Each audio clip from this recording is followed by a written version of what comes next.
Hey guys, welcome to my channel. आप सभी लोग कैसे हैं? आशा करती हूँ आप सभी लोग अच्छे होंगे। ऊपर वाले के आशीर्वाद से मैं भी बहुत अच्छी हूँ। सुबह का टाइम हो रखा है, 10:30 बज रहे हैं अभी। मैं जस्ट पूजा करके ही उठी हूँ। एक्सरसाइज हो गया, झाड़ू पोछा जो भी काम होते हैं डेली रूटीन में वो तो सारा हो गया। तो मोटा मोटा जितना काम होता है मैं कर लेती हूँ।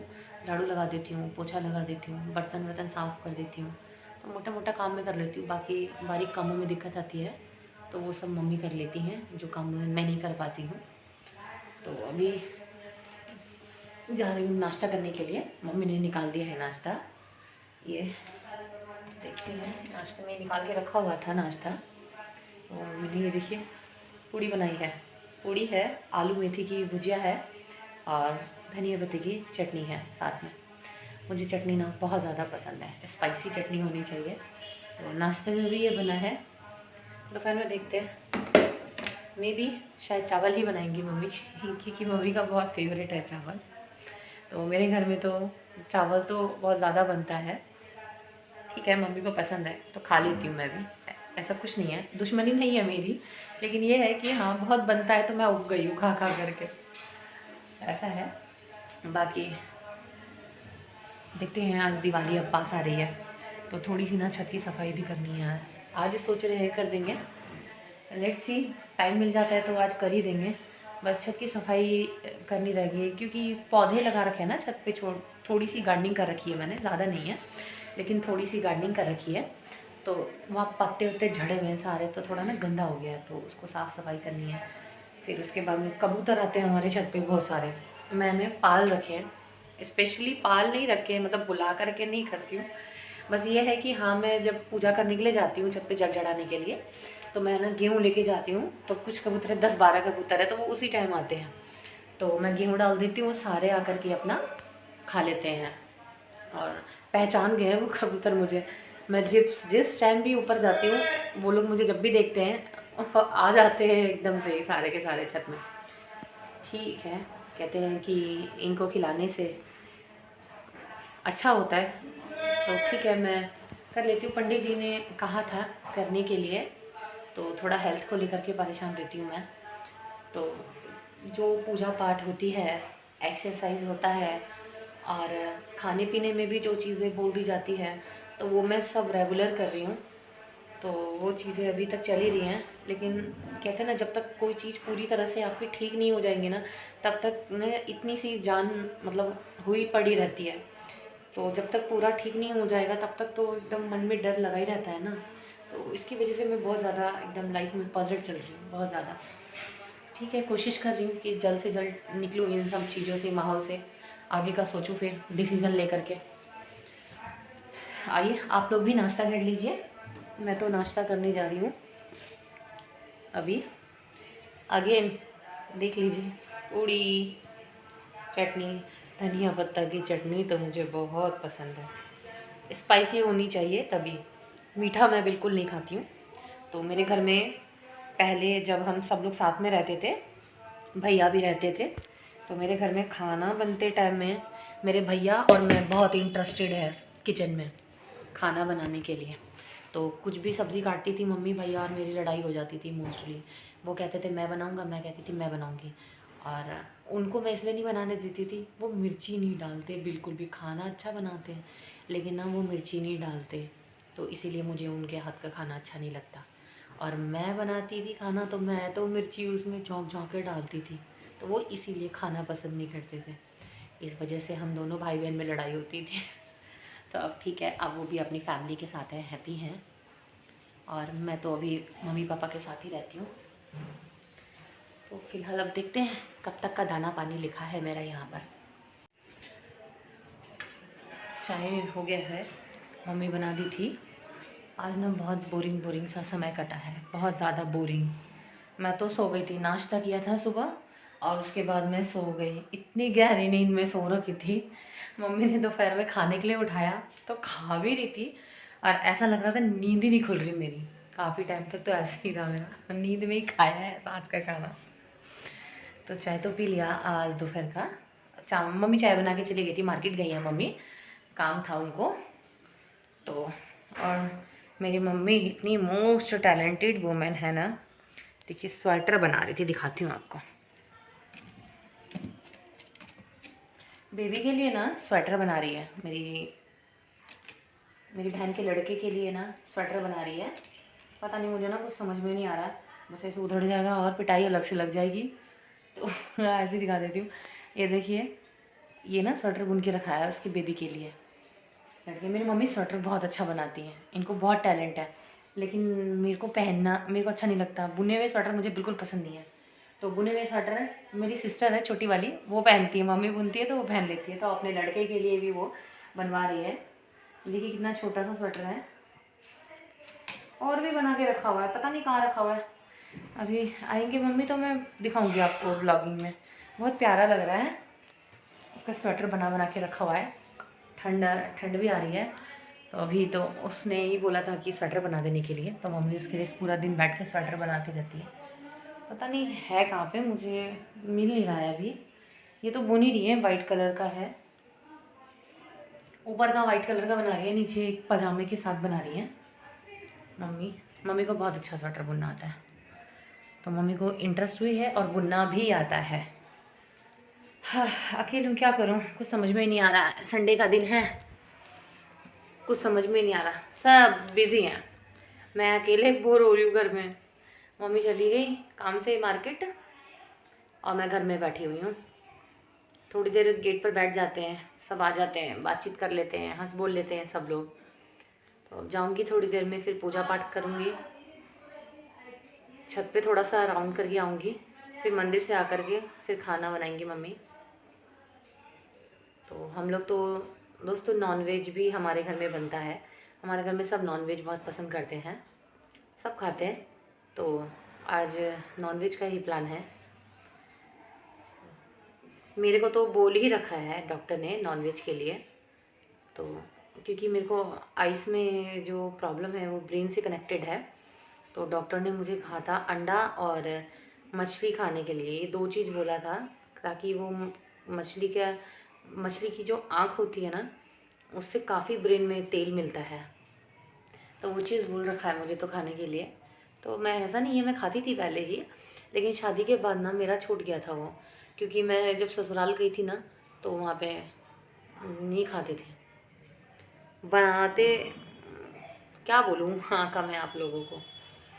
तो जिससे मेरी शादी हुई थी वो नहीं खाता, तो मैंने भी छोड़ दिया था वहाँ जाने के बाद। फिर वहाँ पे फिर मेरी आदत छूट गई थी। एक नॉर्मल था, मिल गया तो ठीक है, नहीं मिला तो भी ठीक है, लेकिन फिर वापस अपने मायके में आई हूँ, तो यहाँ तो वो बनता है, यहाँ सब लोग खाते हैं, तो वापस से मेरे को आदत पड़ गई वो चीज़ों की। ठीक है, अपना अपना पसंद है, वेज नॉन वेज, जिसका मन करता है वेज खाता है, जिसका मन करता है नॉन वेज खाता है, और हमारे घर में तो सब खाते हैं, इसमें कोई इशू नहीं है। और मेरी छोटी सिस्टर की जहाँ पर शादी हुई है, तो उसके परिवार में भी सब लोग खाते हैं। हम दोनों बहन के साथ ना उल्टा हो गया, वो नहीं खाती थी तो उसको खाने वाला परिवार मिला, और मैं खाती थी तो मुझे ना खाने वाला परिवार मिला।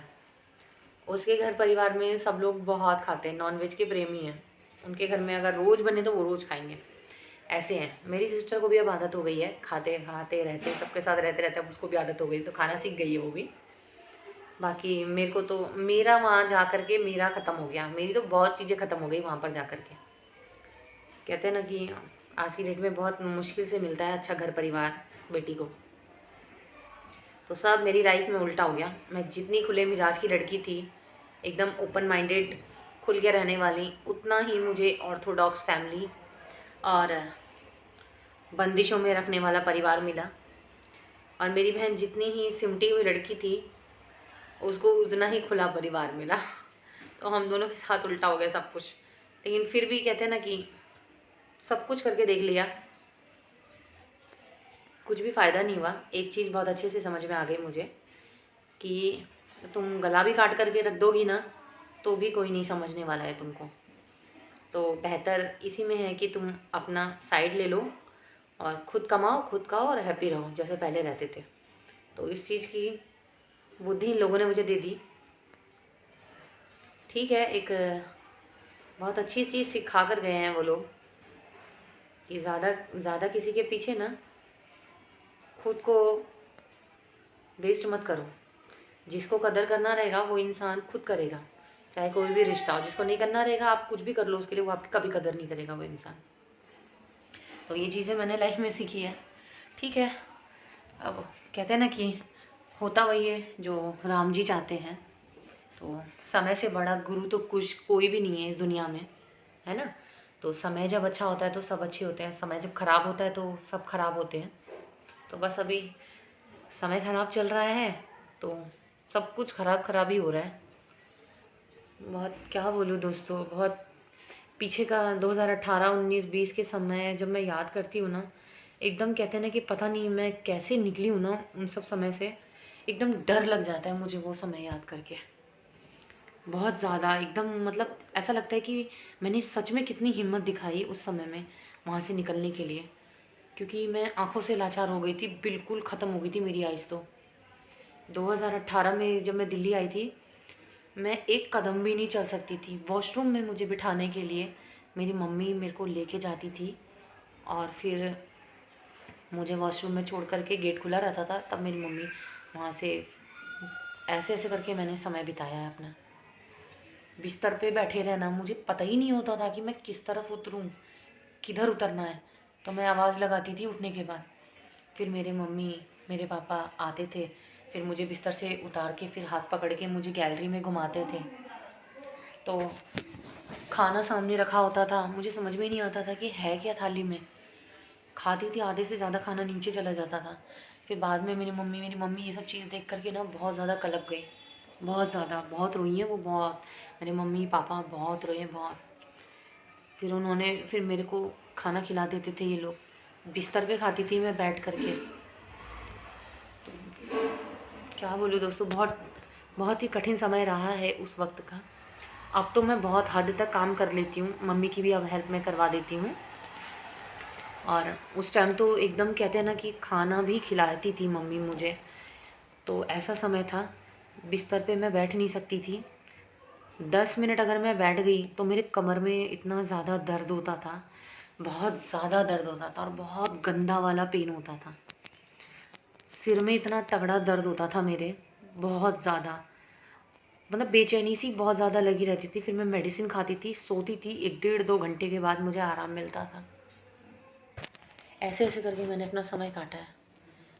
बहुत एक अंधकार से मैं निकली हूँ, अभी भी पूरी तरह से निकली नहीं हूँ मैं। एकदम मतलब अंदर से ना एकदम डर ही रहती हूँ मैं कि पता नहीं अब आगे क्या होगा, नहीं होगा। तो उन सब चीज़ों को लेकर के ना मैं बहुत ज़्यादा अंदर एकदम डर लगा रहता है। मतलब शादी जो है ना मेरे लिए एक फ़ियर बन गया। मुझे मेरी फ्रेंडें, रिलेटिव्स जितने भी हैं वो कहते हैं कि छोड़ दो इसको, दूसरी शादी कर लो, सब एक जैसे नहीं होते। लेकिन हकीकत तो ये है कि मेरे को अब डर लगता है। मैं जानती हूँ सब एक जैसे नहीं होते हैं, लेकिन अब डर लगता है शादी से। अब नहीं करना चाहती हूँ, क्योंकि मैंने काफ़ी अपनी लाइफ में ना देखा है, मैंने अपनी लाइफ में नहीं होता। मेरी खुद की एक बहुत अच्छी जॉब फ्रेंड थी, उसने भी अपनी फैमिली के अगेंस्ट जा कर के शादी कर ली। हम लोगों ने भी समझाया, उसकी फैमिली में भी ने भी समझाया, लेकिन वो मानी नहीं। उस लड़की ने 2015 में शादी कर ली, और उसके 1 डेढ़ महीने के बाद ही उसकी लाइफ में तमाशा होने लग गया। हमें तो पता भी नहीं चला, हमने सोचा खुश है वो शादी करके। लेकिन जब मैं हादसे के बाद दिल्ली आई 2018 में, 2021 से मेरी उससे बात शुरू हुई है, तब मेरे को पता चला कि उसका तो बहुत बवाल पट गया लाइफ में। उसके बाद उसने डाइवोर्स दिया है, और अब शादी करके वो सेकंड मैरिज करके वो ससुराल गई है। जब फ़ोटोज़ वगैरह अपडेट करती है, मुझे अच्छा लगता है, देखती हूँ मैं उसको कि चलो फाइनली हैप्पी है। 9 साल उसको लगा पहली शादी से निकलने में, और वो लड़की इतनी अच्छी चुलबुली नेचर की, एकदम ऐसा लग रहा था जिंदा लाश बना दिया उसको उसके ससुराल वालों ने। तो ये चीज़ें मैंने देखी है। अब सेकंड मैरिज करके गई है, और मैं तो दिल से ही यही चाहती हूँ कि खुश रहे। अब वो बहुत स्ट्रगल हुआ है उसका भी लाइफ में। तो ठीक है, सब एक जैसे नहीं होते हैं, सब अच्छे भी नहीं होते और सब बुरे भी नहीं होते हैं। डर लगता है इन सब चीज़ों से, क्योंकि मैं ना 2017 में मेरी शादी हुई थी, और 2018 में मेरे साथ हादसा करवाया गया था। और तब से ना मैं एकदम स्ट्रगल ही कर रही हूँ। मेरा स्ट्रगल ही नहीं ख़त्म हो रहा। मैं सोचती हूँ आज ख़त्म हो जाएगा, आज ख़त्म हो जाएगा।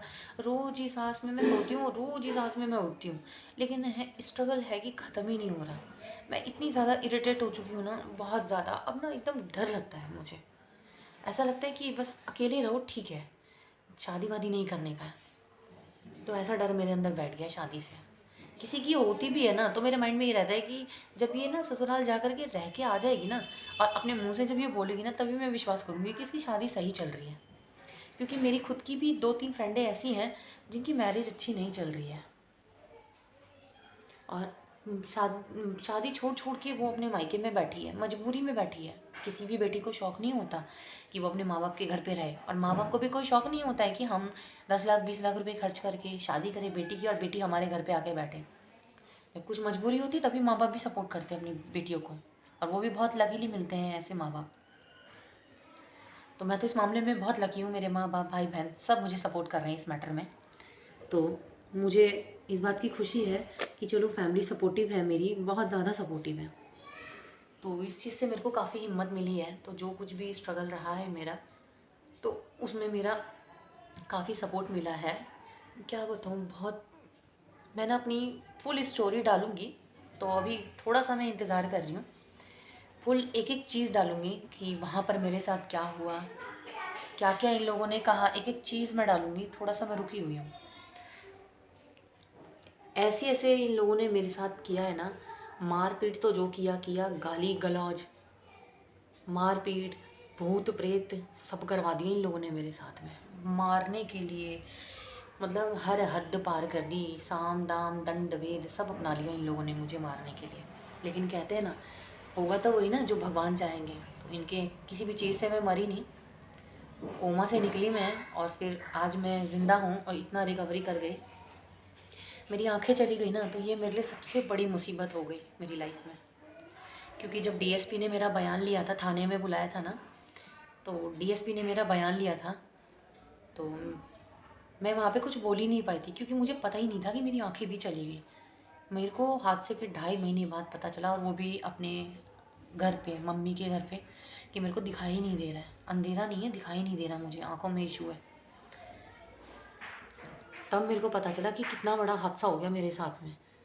क्योंकि जिस रात मेरे साथ हादसा हुआ था ना, तो बस मुझे इतना ही पता है कि पीछे से मेरे को मारा था, और मैं गिरी थी पीछे, एकदम खड़े खड़े ही पीछे गिरी थी मैं। तो सिर्फ मुझे इतना ही आता, और मैं गिरी, मैं बेहोश हुई। हॉस्पिटल तक का सारा सीन मेरी आंखों के सामने है। तो ये चीज़ें सब मुझे याद है। लेकिन उसके बाद जब 2.5 महीना बीता, तब दिल्ली में आकर के मुझे होश आया, और तब मुझे पता चला कि मेरी आंखें चली गई, मेरी याददाश्त चली गई, मेरा सारा दान दहेज का सामान इन लोगों ने सब हड़प लिया, और मेरे को वहाँ से चालाकी गद्दारी से करके, मेरे पति को भड़का करके इन लोगों ने, और मेरे अगेंस्ट करवा के मुझे उस घर से निकाल दिया इन लोगों ने। बहुत कुछ किया है इन लोगों ने। पूरी स्टोरी मैं ना बस इंतज़ार कर रही हूँ, आपको ना पूरी स्टोरी बताऊँगी इन लोगों ने मेरे साथ कितना गंदा किया है। मतलब ऐसे ऐसे इन लोगों ने ऊँची हरकतें की हैं ना, मैं आपको क्या बताऊँ। मेरा नंबर बँटवा दिया, रात के 1-1 बजे तक फ़ोन आया मेरे पास में, और सब घर के लोगों ने किया मेरे पास आज तक वो प्रूफ़ रखा हुआ है, लेकिन मेरी बात पे विश्वास नहीं किया उस बंदे ने। तो ठीक है, कहते हैं ना कि कब एक दिन, तो कहते जब किसी समस्या का समाधान ना मिले ना, तो वक्त के हाथ में सौंप देना चाहिए, क्योंकि वक्त सब कुछ दिखा देता है। तो मैं भी उसी समय का इंतज़ार कर रही हूँ। बाकी देखती हूँ भगवान का क्या फ़ैसला होता है मेरी लाइफ में। पता नहीं वो फ़ैसले की घड़ी मेरी लाइफ में कब आएगी।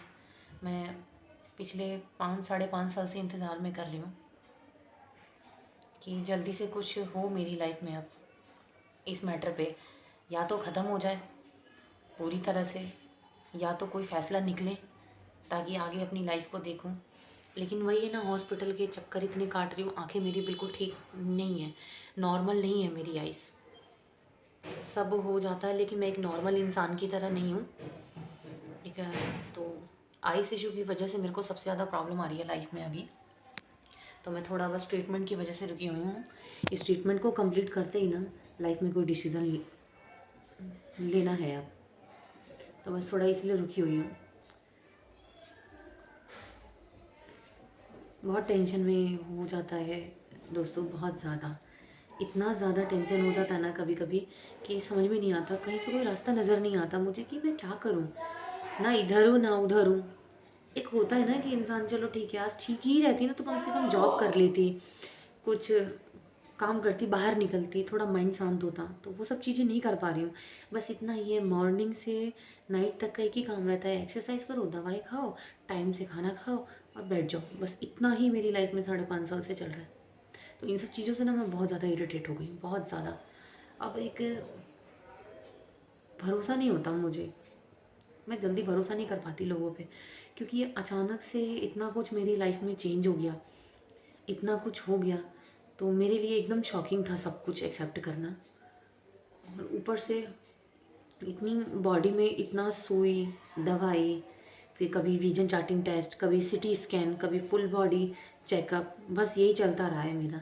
मेरे ब्रेन की ना एक नस ऐसी है, पॉइंट है जो दबा हुआ है आइस के पास में। तो वो पॉइंट की वजह से ना मेरे को आगे की मुझे चीज़ें दिखाई नहीं देती ठीक से। सारी चीज़ें देखती हूँ लेकिन ब्लर मुझे सब कुछ दिखाई देता है। तो इसकी वजह से थोड़ा मैं ना परेशानियों में ज़्यादा हूँ। बस इसके ठीक होने का इंतज़ार कर रही हूँ। फिर कुछ तो अब करना ही है आगे, क्योंकि ऐसे तो लाइफ नहीं कटने वाली है ना। थोड़ा स्टक हो गई है लाइफ एकदम से, कहते हैं ना कि एकदम रुक गई है। कुछ समझ में नहीं आ रहा है कि क्या करूँ नहीं करूँ। एकदम बीच में एकदम ऐसी इतनी ज़्यादा टेंशन में हो गया था, बहुत ज़्यादा। सब भगवान पे छोड़ दिया मैंने भगवान को कह के छोड़ दिया कि अब तू ही निकाल, क्योंकि मेरे से तो कुछ नहीं हो रहा। अब तू ही कर सब कुछ जो करना है। ठीक है दोस्तों, अभी जा रही हूँ मैं, दिया बाती का टाइम हो गया है। पूजा पाठ करके मंदिर से होकर के फिर मिलती हूँ मैं आप सभी लोगों से। और वीडियो पसंद आई हो तो लाइक कीजिए, सब्सक्राइब कीजिए, शेयर कीजिए, कमेंट कीजिए। और आप सभी लोग अपना बहुत ज़्यादा वाला ध्यान रखिए। मिलती हूँ आप सभी लोगों से फिर मैं नेक्स्ट ब्लॉग में। ओके दोस्तों, बाय।